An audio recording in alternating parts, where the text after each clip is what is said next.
तो अब हम बात करते हैं अनीमिया इन प्रेगनेंसी के बारे में। सबसे पहले डिफाइन करते हैं अनीमिया इन प्रेगनेंसी होता क्या है। If pregnant female haemoglobin less than 11 gram percent होता है या फिर एचसीटी लेस देन 33% होता है, तो उसको हम कहते हैं अनीमिया इन प्रेगनेंसी। और आईसीएमआर ने क्या किया ना, आईसीएमआर ने सिवियरिटी के अकॉर्डिंग हीमोग्लोबिन के परसेंट लेवल्स को डिवाइड कर दिया। अगर लेस देन 7 ग्राम परसेंट इतना हीमोग्लोबिन होता है तो उसको हम बोलेंगे सीवियर अनीमिया। अगर हीमोग्लोबिन के लेवल 7 टू 9.9 ग्राम परसेंट के बीच में है तो फिर उसको हम बोलेंगे मॉडरेट अनीमिया। अगर हीमोग्लोबिन के लेवल्स 10 टू 10.9 के बीच में है तो उसको हम बोलेंगे माइल्ड अनीमिया। तो ऐसे जो है ग्रेडिंग हमने कर दी अनीमिया की। और मोस्ट कॉमन अनीमिया जो इसमें से होता है ना, वो होता है आपका आयरन डेफिशिएंसी अनीमिया। मतलब प्रेगनेंसी के दौरान जो मोस्ट कॉमनली अनीमिया होगा वो कौन सा होगा, वो आयरन डेफिशिएंसी अनीमिया होगा। अब हम क्या करते हैं, अनीमिया को क्लासिफाई करते हैं। अनीमिया को क्लासिफाई जैसे मेडिसिन में करते हैं वैसे यहाँ पर करेंगे। On based on the size of RBC हम क्लासिफाई कर सकते हैं, या फिर हम बेस्ड ऑन कॉज कि अनीमिया किस कारण हो रहा है उसके कारण हम बेसिकली अनीमिया को क्लासिफाई कर सकते हैं।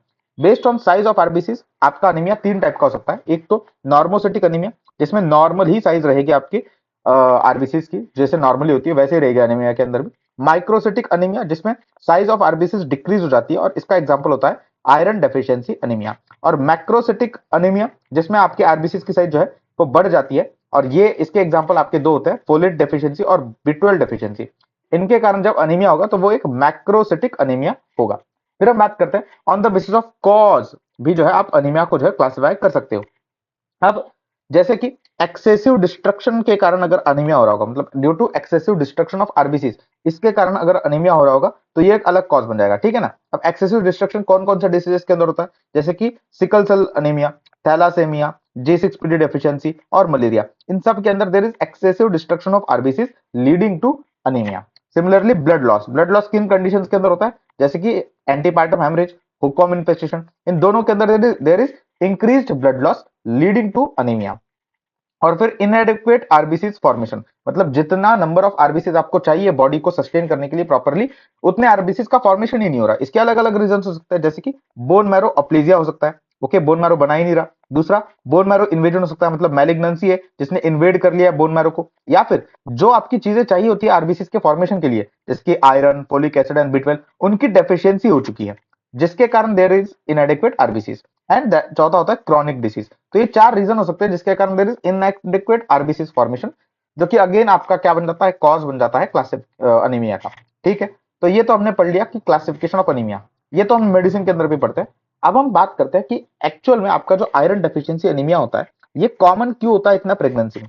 Why is iron deficiency anaemia so much common in pregnancy. तो इसके तीन रीजन है भाई, आयरन डेफिशिएंसी अनीमिया क्यों कॉमन है प्रेगनेंसी के अंदर, इसके तीन रीजन है। पहला, तो जो आपकी आयरन की रिक्वायरमेंट है वो बढ़ जाती है ड्यूरिंग द प्रेगनेंसी, मतलब increase demand of iron is there during the pregnancy. कितनी रिक्वायरमेंट होती है आपके आयरन की वो भी आपको पता होनी चाहिए। Total iron requirement during pregnancy, पूरी प्रेगनेंसी के दौरान कितने आयरन की जरूरत होती है, तो वो होती है आपकी 1000 मिलीग्राम।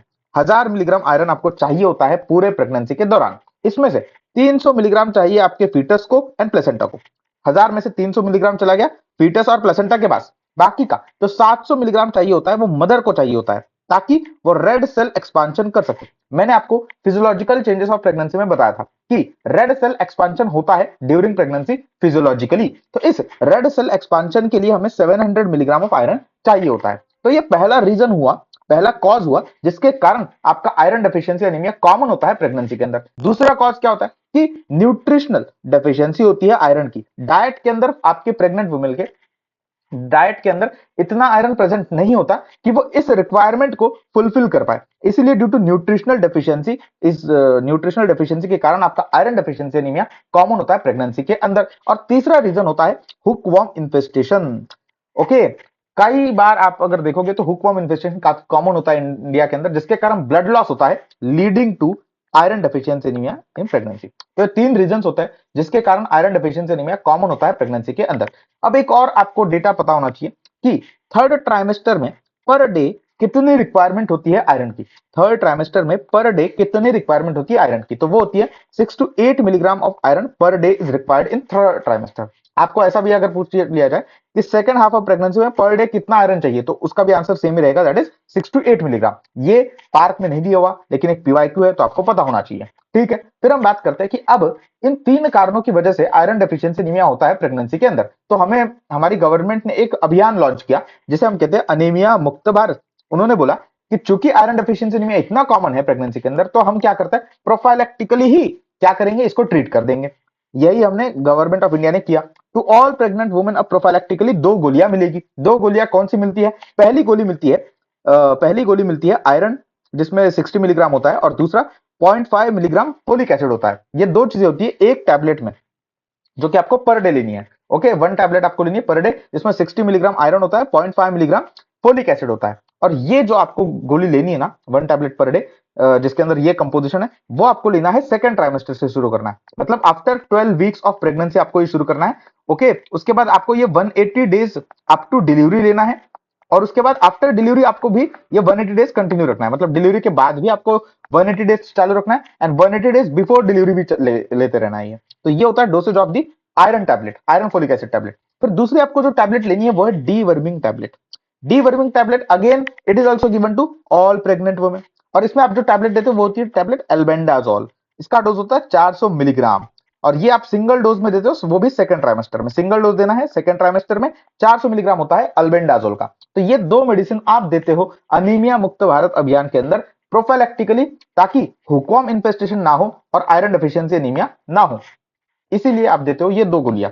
ठीक है, अब एक और आपको पता है मेडिसिन कैल्शियम टैबलेट्स भी दी जाती है ड्यूरिंग प्रेगनेंसी, सारे फीमेल्स को, ऑल प्रेग्नेंट फीमेल्स को।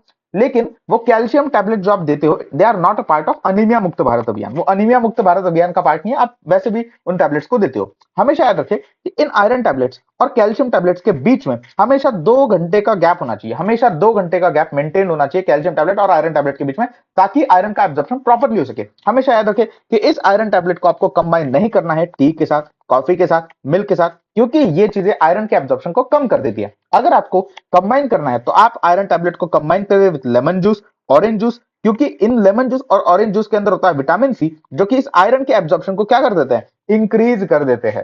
साथ में आप ये सजेस्ट करोगे प्रेग्नेंट फीमेल्स को कि आप आयरन रिच फूड्स जैसे कि जैगरी, स्पाइनच, इनका कंजम्पशन इंक्रीज करें ड्यूरिंग प्रेगनेंसी। अब जैगरी जो होता है ये रिचेस्ट सोर्स होता है आयरन का, ये आप याद रखें। ठीक है, फिर हम बात करते हैं कि क्या साइंस एंड सिम्टम्स होता है ऑफ अनीमिया इन प्रेगनेंसी। तो आपको तो पता है कि मोस्ट कॉमन प्रेजेंटेशन आपके अनीमिया के अंदर क्या होगा, फटीग होगा, वीकनेस होगा। पेशेंट आएगा कि बहुत ज्यादा फटीग रहता है, लेथार्जी रहती है, वीकनेस रहता है उनके बॉडी के अंदर।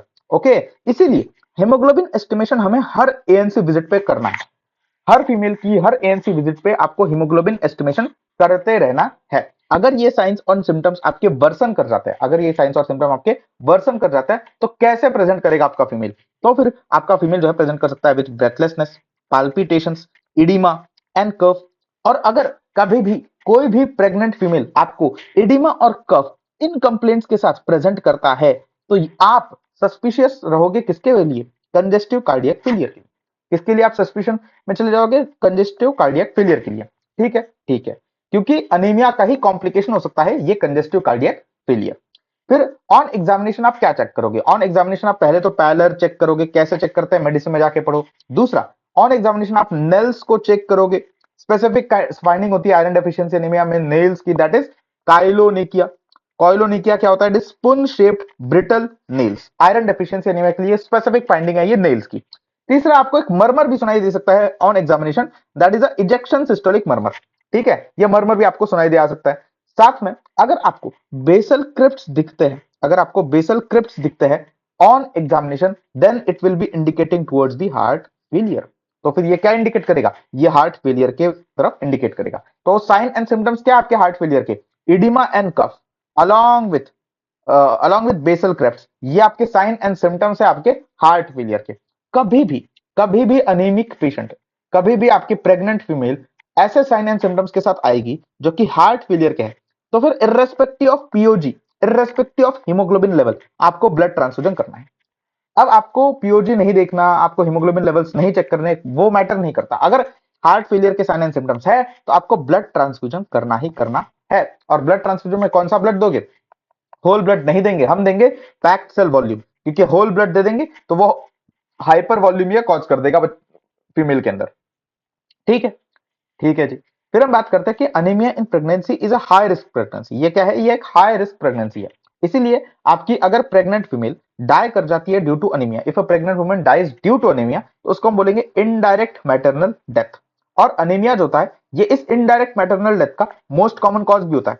ओके, अगर प्रेग्नेंट फीमेल अनीमिया के कारण मर जाती है तो उसको बोलेंगे इनडायरेक्ट मैटरनल डेथ, और इस इनडायरेक्ट मैटरनल डेथ का मोस्ट कॉमन कॉज आपका अनीमिया ही होता है। अगर आपकी फीमेल कोई डायरेक्टली ऑब्स्टेट्रिक कॉम्प्लिकेशन जैसे कि पीपीएच, प्रीक्लैम्सिया जो सिर्फ प्रेगनेंसी में अकर करता है, उसके कारण अगर आपकी फीमेल मरती है तो उसको हम बोलते हैं डायरेक्ट मैटरनल डेथ।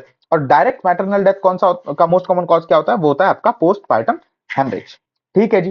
फिर हम बात करते हैं कि मैटरनल मॉर्टेलिटी को आप कैसे डिफाइन करोगे। तो मैटरनल मॉर्टेलिटी को हम कुछ इस तरीके से डिफाइन करते हैं कि ऑल मैटरनल डेथ्स, सारे के सारे मैटरनल डेथ्स जो कि प्रेगनेंसी के दौरान होता है, लेबर के दौरान होता है and up to 6 weeks postpartum होते हैं, उन सारे मैटरनल डेथ्स को हम मैटरनल मॉर्टेलिटी के अंदर कंसिडर करेंगे अकॉर्डिंग टू डब्ल्यूएचओ।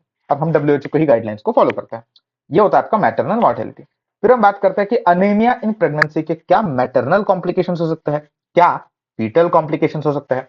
पहले बात करते हैं मैटरनल कॉम्प्लिकेशन, जो कि बड़े इजी, आप बहुत सिंपली समझ सकते हो। पहला तो आपको पता है हार्ट फेलियर। ऑब्वियसली अनीमिया जो है ये लीड कर सकता है टू हार्ट फेलियर, इसमें तो कोई दो राय है नहीं। फीमेल के अंदर it can lead to heart failure. दूसरा, anaemia is itself a risk factor for infections, itself it is a risk factor for preterm labor, itself it is a risk factor for postpartum hemorrhage। तो इन तीनों, ये तीन maternal complication तो आपको देखने को मिल सकते हैं, क्योंकि इन तीनों के लिए रिस्क फैक्टर क्या आपका अनीमिया है। आप एक और फीटल कॉम्प्लिकेशन अगर यहां से समझो, तो चूंकि प्रीटर्म लेबर होगा फीमेल के अंदर, ये कॉम्प्लिकेशन होगा, तो prematurity will be a complication, foetal complication in this female. साथ में मैटर फीमेल के अंदर और क्या कॉम्प्लिकेशन हो सकता है? वो हो सकता है lactation failure, uterine sub involution and prolong labour. Lactation failure क्या मतलब?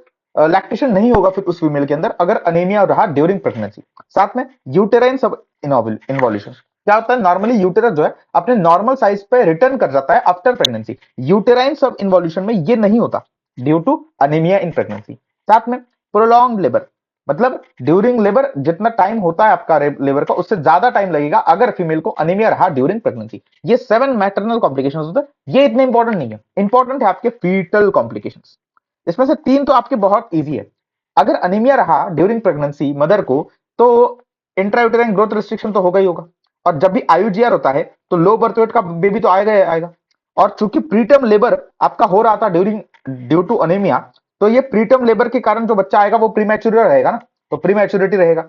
अब ये जो 3 है ना, ये इन पे बड़े सवाल बनेंगे और यहां पर आप कंफ्यूज होंगे। पहला, anaemia in pregnancy leads to anaemia in infancy. ये याद रखें, anaemia in pregnancy leads to anaemia in infancy, क्योंकि बहुत लेस स्टोर्स होते हैं आपके आयरन के बच्चे के अंदर, पहला। दूसरा, there is increased perinatal mortality after birth, there is increased perinatal mortality of babies. And तीसरा, कॉग्निटिव इंपेयरमेंट, जितना कॉग्निटिवली साउंड आपका नॉर्मल बेबी होता है उतना कॉग्निटिवली साउंड नहीं रहेगा ये बच्चा, इसलिए कॉग्निटिव इंपेयरमेंट ये एक और फीटल कॉम्प्लिकेशन ऐड हो जाता है due to anaemia in pregnancy. ठीक है, फिर हम बात करते हैं इन्वेस्टिगेशन के बारे में। तो देखो, वैसे तो हम कोई इन्वेस्टिगेशन मतलब स्क्रीनिंग टेस्ट नहीं करते आयरन डेफिशिएंसी एनीमिया के लिए। हम डायरेक्टली जो है हीमोग्लोबिन के लेवल्स चेक करते हैं हर एएनसी विजिट पे, और हम क्या करते हैं, हम prophylactically iron and folic acid की टैबलेट शुरू कर देते हैं सेकेंड ट्राइमेस्टर से। लेकिन अगर आपको पूछा जाए कि कोई बेस्ट स्क्रीनिंग टेस्ट बताओ आयरन डेफिशिएंसी एनीमिया के लिए, तो बेस्ट स्क्रीनिंग टेस्ट होता है सीरम फेरेटिन के लेवल्स। अगर ये सीरम फेरेटिन के लेवल्स 30 माइक्रोग्राम पर लीटर से कम हुए तो फिर it is diagnostic of iron deficiency anaemia. अगर ये सीरम फेरेटिन के levels less than 30 microgram per litre हुए तो it is diagnostic of iron deficiency anaemia. Second best screening test कौन सा है? तो वो है एमसीएचसी के लेवल्स चेक करो। देखो एमसीएचसी क्या है? एमसीएचसी बेसिकली आरबीसी इंडाइस है। अब आरबीसी इंडाइसेस के अंदर आपके पास ये 3 भी आते, ये 2 भी आते थे, एमसीवी एमसीएच। ये एमसीवी और एमसीएच कभी भी आप नहीं रिलाई कर सकते इन पे, कभी भी इन पे आप भरोसा मत करो, क्योंकि एमसीवी एमसीएच वैसे भी फिजियोलॉजिकली अगर आप देखोगे प्रेगनेंसी के अंदर देयर इज मैक्रोसाइटोसिस, और इस मैक्रोसाइटोसिस के कारण एमसीवी और एमसीएच की वैल्यू जो होती है ऑलरेडी अल्टर्ड होती है ड्यूरिंग प्रेगनेंसी। ओके, तो एमसीवी और एमसीएच की वैल्यूज को आप रिलाय नहीं कर सकते हो। आप सेकंड बेस्ट स्क्रीनिंग टेस्ट क्या है? एमसीएचसी। और फर्स्ट बेस्ट स्क्रीनिंग टेस्ट क्या है? Serum ferritin. अगर सीरम फेरिटिन के लेवल्स बॉर्डर लाइन पे है, बॉर्डर लाइन पे होने का मतलब क्या है, 30 से 40 है, 30 टू 40 माइक्रोग्राम पर लीटर, इतने लेवल्स है, तो फिर आप एडिशनल टेस्ट करिए टीआईबीसी और टी सैट के। टीआईबीसी आपको बढ़ा हुआ मिलेगा, टी सैट आपको घटा हुआ मिलेगा। ये इतना इंपॉर्टेंट नहीं है, लेकिन आपको ये पता होना चाहिए कि बेस्ट इन स्क्रीनिंग टेस्ट है सीरम फेरिटिन। अगर ये less than 30 microgram per litre होता है, then it is diagnostic of iron deficiency anaemia. ठीक है, अब आयरन डेफिशिएंसी अनीमिया ये एक माइक्रोसिटिक हाइपोक्रोमिक अनीमिया है, साथ में थैलेसीमिया भी आपका माइक्रोसिटिक हाइपोक्रोमिक अनीमिया है। तो इन दोनों को डिफरेंशिएट आप कैसे करोगे? इन दोनों को डिफरेंशिएट करने के लिए आपके पास दो पॉइंटर्स है। पहला पॉइंटर है RDW, डिफरेंशियल ब्रेड्थ। तो ये आपका जो आयरन डेफिशिएंसी एनीमिया के अंदर होता है, बड़ा हुआ होता है, it is more then 15। RDW की जो वैल्यू होती है, it is increased iron deficiency anaemia, कितनी होती है? मोर देन 15 होती है। दूसरा होता है आपका मेंजर इंडेक्स। मेंजर इंडेक्स मतलब एमसीबी बाय आरबीसी। ये जो मेंजर इंडेक्स होता है MCV by RBC, it is more than 13 in case of iron deficiency anaemia. तो इन दोनों पॉइंटर्स के थ्रू हम दोनों आयरन डेफिशिएंसी एनीमिया और थैलेसीमिया को डिफरेंशिएट कर सकते हैं। अब हम बात करते हैं मैनेजमेंट के बारे में। इन प्रेगनेंसी आप अनीमिया को कैसे मैनेज करोगे? अगर सीवियर अनीमिया है, मतलब हीमोग्लोबिन के लेवल्स लेस देन 7 ग्राम पर डेसिलीटर है, तो फिर आप पहले चेक करोगे कि ये और कितना सीवियर है, मतलब हीमोग्लोबिन के लेवल्स लेस देन 5 है या 5 टू 6.9 के बीच में है। अगर हीमोग्लोबिन के लेवल्स लेस देन 5 है, तो फिर आपको कुछ नहीं सोचना, पीरियड ऑफ जेस्टेशन के बारे में आपको नहीं सोचना, आपको डायरेक्टली क्या करना है, आपको ब्लड ट्रांसफ्यूजन कर देना है, वो भी पैक्ड सेल वॉल्यूम का ब्लड ट्रांसफ्यूजन आपको कर देना है, अगर लेस देन 5 ग्राम परसेंट इतना हीमोग्लोबिन होता है तो। लेकिन अगर हीमोग्लोबिन के लेवल्स 5 टू 6.9 है, तो आप पीरियड ऑफ जेस्टेशन को देखो। पीरियड ऑफ जेस्टेशन अगर आपका मोर देन 34 वीक्स है, more than equal to 34 weeks है, तो अब आपके पास टाइम नहीं है कि आप धीरे धीरे हीमोग्लोबिन के लेवल्स को इंक्रीज करो, अगर ये पीरियड ऑफ जेस्टेशन है तो। ठीक है ना, इसलिए आप डायरेक्टली क्या करोगे, डायरेक्टली आप ब्लड ट्रांसफ्यूजन कर दोगे। लेकिन अगर हीमोग्लोबिन लेवल्स 5 टू 6.9 के बीच में है और period of gestation is less than 34 weeks, तो आप पेरेंटरली आयरन देना शुरू कर दो। तो आप क्या कर दो, पेरेंटरली आयरन जो है देना शुरू कर दो। और ये आप याद रखो कि रेट जो होता है आपके हीमोग्लोबिन के इंक्रीज का, ओरल और पेरेंटल आयरन थेरेपी के अंदर, दोनों के अंदर ये जो रेट होता है हीमोग्लोबिन के इंक्रीज का, वो सेम होता है। ओके, चाहे वो पेरेंटल थेरेपी आप दे रहे हो या फिर आयरन थेरेपी दे रहे हो। ओके, और वो रेट कितना होता है, वो होता है 1 ग्राम पर 3 टू 4 वीक्स, मतलब हर 3 से 4 हफ्ते में 1 ग्राम जो है आपका हीमोग्लोबिन बढ़ता है। ठीक है, इसीलिए आफ्टर 34 वीक जो है ना, आप आयरन की ओरल थेरेपी और पेरेंटल थेरेपी नहीं दे सकते, क्योंकि इसके बाद आप 3 से 4 हफ्ते वेट नहीं कर सकते कि 3 से 4 हफ्ते के बाद 1 ग्राम परसेंटेज इंक्रीज करेगा, इसलिए आप यहां पर डायरेक्टली ब्लड ट्रांसफ्यूजन दे देते हो। फिर हम बात करते हैं कि अगर माइल्ड टू मॉडरेट अनीमिया है, अगर माइल्ड टू मॉडरेट अनीमिया है, तो फिर अगेन आप क्या चेक करोगे, पीरियड ऑफ जेस्टेशन चेक करोगे। पीरियड ऑफ जेस्टेशन अगर आपका लेस देन 34 वीक्स है, तो फिर कुछ नहीं सोचना भाई, लेस देन 34 वीक्स है तो आप ओरल टैबलेट शुरू कर दो। ओरल टैबलेट तो पहले भी चालू थी ना, 1 tablet per day iron folic acid की, अब उसको 2 टैबलेट्स पर डे कर दो और 1 महीने के बाद चेक करो। आप क्या एक्सपेक्ट करोगे कि 1 महीने के बाद जब 2 टैबलेट्स पर डे लोगे तो 1 ग्राम परसेंटेज से आपका जो हीमोग्लोबिन है वो बढ़ चुका होगा। तो अगर हीमोग्लोबिन बढ़ा हुआ है तो आप ओरल आयरन थेरेपी कंटिन्यू रखो। लेकिन अगर ये हीमोग्लोबिन नहीं बढ़ता, अगर ये आपका जो हीमोग्लोबिन है 1 ग्राम परसेंट से नहीं बढ़ता, तो फिर आपको पेरेंटल आयरन पे शिफ्ट होना पड़ेगा। किस पे शिफ्ट स्विच करना पड़ेगा? टू पेरेंटल आयरन आपको जो है स्विच करना पड़ेगा। अब मतलब इंक्रीज किस केस में नहीं होगा? ओरल टैबलेट्स अगर आप 2 टैबलेट्स पर दे रहे हो, तो किस केस में there is no increase in haemoglobin after 1 month also? तो ये 3 कंडीशन हो सकती है। एक तो फीमेल नॉन कंप्लाइंट होगी, मतलब गोली लेना डेली भूल जाती होगी कभी कभी। दूसरा, ड्यू टू साइड इफेक्ट्स वो गोली नहीं ले रही होगी। साइड इफेक्ट जैसे कि gastritis, nausea, vomiting, metallic taste, constipation, ये कुछ साइड इफेक्ट्स होते हैं आपके आयरन फोलिक एसिड की गोली के।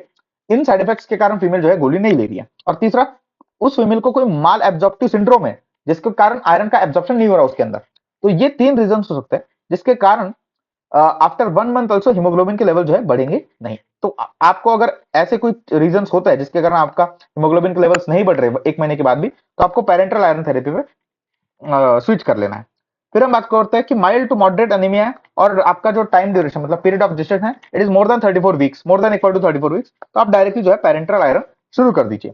फिर हम बात करते हैं पेरेंटल आयरन के बारे में। आपको कुछ बातें पता होनी चाहिए। देखो, पेरेंटल आयरन को पहले शुरू करने से पहले आपको ओरल आयरन छोड़ना पड़ेगा, रोकना पड़ेगा, तो उसके बाद जो है पेरेंटल आयरन आपको शुरू करना है, क्योंकि दोनों को साथ में चालू रखोगे तो टॉक्सिसिटी हो जाएगी। आप टॉक्सिसिटी नहीं चाहते फीमेल के अंदर।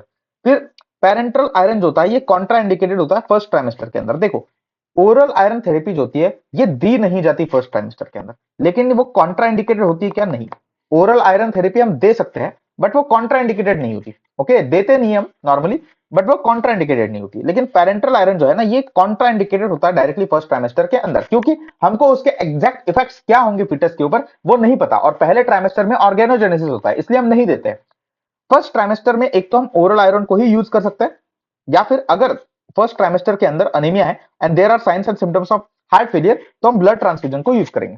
ओके, ये होता है आपका फर्स्ट ट्राइमेस्टर में। फर्स्ट ट्राइमेस्टर के अंदर कभी भी पेरेंटल आयरन मत लिखना, ठीक है। अब पेरेंटल आयरन आप कैसे दे सकते हो? एक तो आप दे सकते हो आईवी इन्फ्यूजन के फॉर्म में, या फिर आप दे सकते हो इंट्रामस्कुलर के फॉर्म में। लेकिन जो आपका पेरेंटल आयरन ऑफ चॉइस होता है, जो आपका पेरेंटल आयरन ऑफ चॉइस होता है, वो होता है आयरन सुक्रोज। और ये आयरन सुक्रोज आप सिर्फ और सिर्फ आईवी इन्फ्यूजन के रूट के थ्रू देते हो, ना कि इंट्रामस्कुलर रूट। इंट्रामस्कुलर रूट के थ्रू आपके पास आयरन सॉर्बिटॉल और आयरन डेक्स्ट्रॉन, ये दो अलग प्रिपरेशंस बने हुए हैं, लेकिन आपका पेरेंटल आयरन ऑफ चॉइस क्या है? वो है आयरन सुक्रोज आईवी इन्फ्यूजन के थ्रू। अब इंट्रामस्कुलर प्रिपरेशंस को आप क्यों यूज नहीं करते? आप इनको प्रेफर इसलिए नहीं करते हो क्योंकि ये एनाफाइलेक्सिस कॉज कर सकता है, पहली चीज। दूसरा, अगर ये एनाफाइलेक्सिस कॉज करेंगे तो आपको हमेशा इनको देने के लिए टेस्ट डोज देना पड़ेगा। दूसरा, इनके मल्टीपल डोजेस आपको देने पड़ेंगे, क्योंकि इंट्रामस्कुलरली आप लार्ज अमाउंट्स एक टाइम पे नहीं दे सकते, तो आपको मल्टीपल डोजेस देने पड़ेंगे। फिर से इसमें पेशेंट जो है नॉन कंप्लायंट हो सकता है। तीसरा, ये काफी पेनफुल होता है। तीसरा, इंट्रामस्कुलर जो डोज होता है वो काफी पेनफुल होता है, और आपको जेड ट्रैक टेक्निक को यूज करना पड़ेगा to avoid the staining of subcutaneous tissue and skin. और इस इंट्रामस्कुलर प्रिपरेशन का इरेटिक एब्जॉर्प्शन होता है। तो इन 5 कारणों की वजह से आप इंट्रामस्कुलर प्रिपरेशन को यूज नहीं करते, इंट्राविनस इन्फ्यूजन को यूज करते हो, दैट इज आयरन सुक्रोज। ठीक है, फिर हम बात करते हैं कि आयरन सुक्रोज कितना अमाउंट में हमको देना है आईवी इन्फ्यूजन के थ्रू। उसके लिए हम एक फॉर्मूला को यूज करते हैं, दैट इज गैंजोनी फार्मूला। इस गैंजोनी फार्मूला को कैसे हम कैलकुलेट करते हैं, कैसे यूज करते हैं? ये फॉर्मूला है वो 2.4 into weight of the female, और ये प्री प्रेग्नेंट वेट होता है, मतलब प्रेगनेंसी से पहले कितना वेट था फीमेल का, into 11 minus haemoglobin of patient plus 500।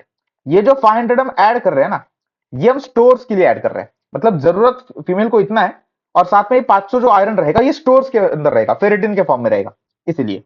और हमेशा याद रख लीजिए कि मान लीजिए कि इसकी वैल्यू आपकी 800 मिलीग्राम आई, तो क्या आप 800 मिलीग्राम आयरन पेरेंटली एक साथ दे दोगे क्या? नहीं, पेरेंटली आपको मैक्सिममली एक टाइम पे कितना देना है? 200 मिलीग्राम देना है। एक टाइम पे मैक्सिमम कितना देना है? 200 मिलीग्राम देना है। जनरली आप क्या देते हो? जनरली आप मैक्सिमम जो है 200 मिलीग्राम वो भी नहीं देते हो, जनरली आप क्या करते हो? 100 मिलीग्राम देते हो 100 ml की नॉर्मल सलाइन में ओवर 20 टू 30 मिनट्स। जनरली आप ये करते हो, 100 मिलीग्राम देते हो और in 100 ml of normal saline over 20 to 30 minutes. एक एम्पूल जो होता है आयरन फोलिक एसिड का पेरेंटली, वो होता है आपका 50 मिलीग्राम का, और इसके लिए कोई टेस्ट डोज नहीं देते हम, क्योंकि इसका एनाफाइलेक्सिस का कोई प्रॉब्लम नहीं है ना, तो आप टेस्ट डोज क्यों दोगे? कोई टेस्ट डोज नहीं देते हो। और मैक्सिमम फ्रीक्वेंसी क्या होती है? 3 times per week. 3 times per week ये मैक्सिमम फ्रीक्वेंसी होते हैं, ऐसा नहीं कि सुबह एक पेरेंटल डोज दे रहे हो शाम को एक नहीं, 3 टाइम्स पर वीक ये होती है आपकी मैक्सिमम फ्रीक्वेंसी। आईवी इन्फ्यूजन के थ्रू मैंने एक बताया आयरन सुक्रोज। दूसरा प्रिपरेशन जो आईवी इन्फ्यूजन के फॉर्म में अवेलेबल होता है, जो आप दे सकते हो, वो होता है फेरिक कार्बोक्सी माल्टेज। ये फेरिक कार्बोक्सी माल्टेज का एक ही एडवांटेज है कि इसका एक टाइम पे हम डायरेक्टली 1000 मिलीग्राम दे सकते हैं। 1000 मिलीग्राम जो है ये डायरेक्टली हम दे सकते हैं एक टाइम में। इसके लिए भी टेस्ट डोज की जरूरत नहीं होती, पर इसका एक साइड इफेक्ट होता है जो कि होता है हाइपोफॉस्फेटेमिया। ठीक है, तो आपका पेरेंटल आयरन ऑफ चॉइस क्या है? वो तो आपका आईवी सुक्रोज ही है, आईवी इन्फ्यूजन के थ्रू। ठीक है ना। फिर हम बात करते हैं कि मान लीजिए आपके पास कोई फीमेल आती है 34 वीक्स की, आपने उनको जो है पेरेंटल थेरेपी पे रखा हुआ था उनका हीमोग्लोबिन बढ़ाने के लिए, और अब उनका हीमोग्लोबिन 12 ग्राम परसेंट है, तो आप पेरेंटल थेरेपी रोक दोगे भाई, क्या कर दोगे? स्टॉप कर दोगे, और ओरल आयरन थेरेपी पे शुरू कर दोगे, that is 1 tablet per day, जो पहले चल रहा था सारे प्रेग्नेंट फीमेल्स के अंदर। ठीक है, फिर हम बात करते हैं कि अनीमिया के अंदर कौन सी डिलीवरी आप करते हो? वजाइनल डिलीवरी करते हो। आपको सिजेरियन तो बिल्कुल नहीं करना, क्योंकि इसके अंदर ब्लड लॉस ज्यादा होगा, तो आप वजाइनल डिलीवरी ही करोगे अनीमिया के अंदर। अब ड्यूरिंग लेबर ये चांसेस होता है कि पेशेंट जो है हार्ट फेलियर के अंदर जा सकता है कॉम्प्लिकेट होके, तो आप ये नहीं चाहते, इसलिए कुछ प्रिकॉशंस आपको लेने पड़ेंगे ड्यूरिंग लेबर। ये सारे प्रिकॉशंस लेने पड़ते हैं। पहला, प्रॉप्ड अप पोजीशन में रखो फीमेल को। दूसरा, फ्रीक्वेंट मॉनिटर करो आप हार्ट रेट को, रेस्पिरेटरी रेट को, ऑक्सीजन के सैचुरेशन लेवल को, और चेस्ट को भी ऑस्कल्टेट करते रहो फ्रीक्वेंटली, ताकि आपको कोई साइंस एंड सिम्टम्स अगर रहे हार्ट फेलियर के तो वो आप जल्दी पकड़ पाओ। तीसरा, ऑक्सीजन शुड बी रेडी। अगर ऑक्सीजन सैचुरेशन मोर देन 95% है तो आपको ऑक्सीजन मास्क लगाने की कोई जरूरत नहीं है, लेकिन ऑक्सीजन सैचुरेशन इससे कम है तो आपको ऑक्सीजन देना पड़ेगा, बाहर से सप्लीमेंट करना पड़ेगा। फिर रेस्ट्रिक्ट करो आप आईवी फ्लूइड्स को एंड पर वजनल एग्जामिनेशन को। आईवी फ्लूइड्स को क्यों रेस्ट्रिक्ट करना है? क्योंकि हार्ट फेलियर जैसी कोई स्टेट ना है, और पर वेजनल एग्जामिनेशन आपको रेस्ट्रिक्ट इसलिए करना है क्योंकि already anaemia is a risk factor for infections, और पर वेजिनल एग्जामिनेशन आप जितना ज्यादा करोगे आप उतना ज्यादा इन्फेक्शन को इंट्रोड्यूस करने का चांस बढ़ाओगे इन केस ऑफ फीमेल। फिर हम बात करते हैं cut also short, cut short the second stage of labour, मतलब जो सेकंड स्टेज ऑफ लेबर है उसको छोटा कर दो बाय डूइंग इंस्ट्रूमेंटल डिलीवरीज, क्योंकि सेकंड स्टेज ऑफ लेबर जो होता है ना उसके अंदर आपके फीमेल को बहुत ज्यादा डिकम्पनसेट करना पड़ता है, मतलब बहुत ज्यादा एनर्जी लगानी पड़ती है। ओके, और आप नहीं चाहते कि अब फीमेल जो है ऑलरेडी एनीमिक है, तो उसके दौरान आपको जो है सेकंड स्टेज ऑफ लेबर के दौरान उतनी एनर्जी आपकी फीमेल लगाए, इसलिए आप इंस्ट्रूमेंटल डिलीवरी कर सकते हो। एंड डू एएमटीएसएल, मतलब जो थर्ड स्टेज आपके लेबर की है उसको एक्टिवली आप मैनेज करो, क्योंकि थोड़ा सा भी ब्लड लॉस अगर ज्यादा होगा ड्यूरिंग थर्ड स्टेज तो वो ऑलरेडी पोस्टमार्टम हेमरेज हो जाएगा अनेमिक पेशेंट के लिए। तो ये आपको कुछ प्रिकॉशंस लेनी है ड्यूरिंग दी लेबर अनीमिया के पेशेंट के अंदर। तो अब अगले लेक्चर में हम जो है हार्ट डिसीज के बारे में पढ़ेंगे, तब तक के लिए टाटा बाय।